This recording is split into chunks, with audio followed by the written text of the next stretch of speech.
The MS-13 is the fastest growing and most ruthless gang in the United States.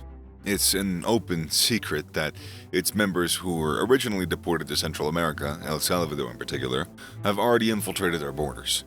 Behind the violence of El Salvador's street gangs is a fundamental business model that relies on the desire of the U.S. consumers for the illicit narcotics that gangs members smuggle into the country, and the money that El Salvador nationals send home to their relatives. El Salvador has a massive homicide rate comparable to Mexico's, with the highest percentage of gang-related homicides in the region. But before starting the video, please subscribe to our channel and press the bell icon to get all the latest updates. We're going to make more and more videos on interesting topics, so if you want to watch them, then subscribe. Local police and justice officials are aware that the Mara Salvatrucha, MS-13, has grown more assertive on the United States East Coast. The alarm comes after a recent wave of violence in which several young people died. The attackers cut up their bodies to hide their identities. Officials learned that the gang leaders in jail have told the cells in those areas to take back the East Coast. Jose Adan Martinez Castro, also known as Chucky, called a meeting of several other gang leaders in Richmond, Virginia. At least 24 people from different gang groups showed up so that they could get their orders from Chucky, the gang signal caller. Chucky took the time to explain a critical directive that had started. It came from the maximum security prison in El Salvador, where most of the gang's leaders were being detained at the time. During the meeting, Chucky asked members of the MS-13 with middle-level positions about a dissident named Jarzon Sandoval, also known as Casper. Casper didn't want his group, so the East Side Loco Salvatruchos, he didn't want them to be a part of the plan made by the leaders in El Salvador. Chucky's answer was in line with the gang's rules, which said that a traitor should be killed. You should take him out. Why don't you all take him out together? Chucky asked the other ESLS members as they talked about the problem with the leader and Casper's refusal to do what he was told. Martinez Castro added, "It makes us look bad." Chucky claimed he would talk to the leaders of El Salvador to get the go-ahead to kill Sandoval. The official documents claimed a meeting like this hadn't happened on the East Coast in more than a decade. Back then, the federal government arrested many gang leaders. This stopped the Central American gang from growing in New York and Washington, D.C. The U.S. government was already worried that one of the most powerful gangs in the Western Hemisphere was about to wake up. Just before the meeting, 9 groups were involved in 5 homicides in Boston and some of its suburbs. This happened in areas considered safe by the community. MS-13 gang members are so familiar, yet you might just be sitting next to one and not even know it. Have you ever seen a gang member on the news or in real life and wondered what their life was like? Leave a comment down below, and subscribe to the video if you enjoyed it, or are enjoying it. The fact that many people attended the Richmond summit in a person whose job was to pass along orders from the inmates confirmed the FBI's fears that the MS-13 would start up again on the East Coast. Since the Boston homicides, there have been signs that the gang is returning to places like Washington, D.C. metropolitan area. In Maryland and Virginia, there were some important efforts to prosecute the MS-13. I think that between 2010 and 2014, the MS-13 had a hard time running in these areas because they were being arrested, and in some cases, their leaders were deceased. David LaValle, who ran the FBI's criminal division until last November, claimed this. LaValle has 15 years of experience in investigating the MS-13 and prosecuting high-profile gang cases. These inquiries showed linkages between East and West Coast cliques and the gang in Central America. In one case, Sal Turcios, aka El Treche, was charged and condemned in absentia. He was branded an international organized crime boss with 5 other MS-13 executives. The Chucky-led summit appeared to be part of an effort to resurrect a criminal plot for the East Coast. It was preceded by a series of unsettling occurrences that left slaughtered corpses in rivers, forests, and city parks, and increasing recruiting of vulnerable high school kids. Everything pointed to MS-13 resuming criminal activity on the East Coast. The gang's illegal activity increased, especially between September 2015 and December's Richmond gathering.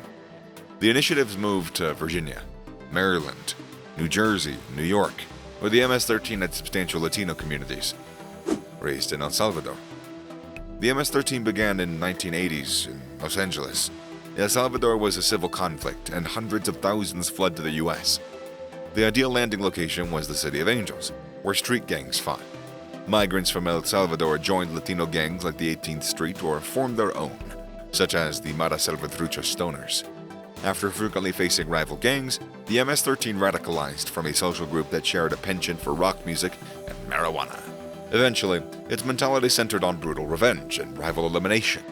El Salvador's civil war ended in the early 1990s, and a peace accord was completed.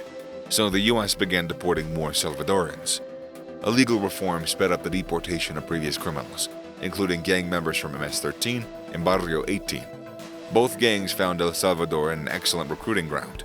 Soon gang cliques such as Hollywood and Normandale arose with Los Angeles street and area names.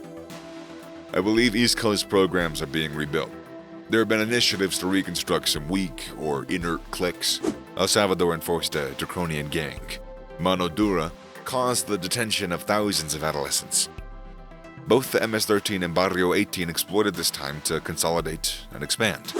Today's gang leaders are primarily deportees who, from jail, oversee financial resources by collecting regular taxes from members and offer basic instructions, overall strategy, and rules and regulations. Gangs were present in all 14 of El Salvador's departments and 30,000 members. The bloodshed from their fratricidal warfare and confrontation with government troops is one of the critical causes of the increase of unaccompanied alien children at the U.S. border from 2011 to the present. And the gang's dominance grew to the point where they were negotiating with the government, leading to a truce between the MS-13, the Barrio 18, and the government. Although it came apart swiftly, the peace revealed that gangs had control over their street members and their political ability to influence El Salvador's presidential elections. Authorities from the U.S. and other Central American governments contacted this report to believe that during and after the truce, gangs rebuilt and became more aggressive. Some MS-13 commanders in El Salvador sent emissaries to Honduras to negotiate narcotics trafficking deals in Central America. MS-13 aimed to restore itself on the East Coast, emulating its efforts. FBI Special Agent Levalle claims the plot faltered after a crackdown on the gang's local leadership. The interactions between cliques, such as Boston versus Virginia, are unclear. But we know that there is interaction. We've seen MS-13 clique leaders fly to Boston and Richmond to meet. But we know that there have been efforts to restore some cliques that have been weakened or even dormant, Levalle says. MS-13 leaders in California intended to build a nationwide project to distribute narcotics and tax all factions. The East Coast follows El Salvador's orders. The finding of Chucky's meeting with the U.S. cell leaders and the directives he issued helped U.S. officials understand the MS-13 on the East Coast. Their decade-old view of the structure as fragmented and disordered was false. Levalle: there are communications between gang leaders here and in El Salvador, especially with veteran leaders. They're coordinating and giving gang programs in the U.S. instructions. Some are particular instructions for a particular situation, like an informant. Between the Richmond meeting, the 5 Massachusetts homicides, and the 19 attempted homicides, it was evident who was calling the shots. MS-13 leaders, members, and associates are obliged to pay money to El Salvador regularly to acquire weapons, narcotics, and mobile phones, says prosecutors Peter K. Levitt and Christopher Pohl. They claimed this in their indictment of the MS-13 in Massachusetts. Special Agent Levalle claimed El Salvador's senior leaders approved the directives, an indication of coordination many assumed was over. It's usual for U.S. gangs to seek consent from El Salvador's top officials before acting, and some leaders have instructions for specific projects in Boston, Maryland, D.C., or Virginia. Some bosses may assume a clique isn't following gang rules or making enough income. You'll see a message encouraging a clique to rise or deciding who will be in charge, claimed Levalle. The directives delivered by Chucky in Richmond and the meetings between separate cells are seen by FBI sources as a means to rebuild a clear criminal hierarchy in the U.S. at the summit of the power. The pyramid is the Salvadoran leadership with its spokespeople and mediators, who wield tremendous power in the U.S.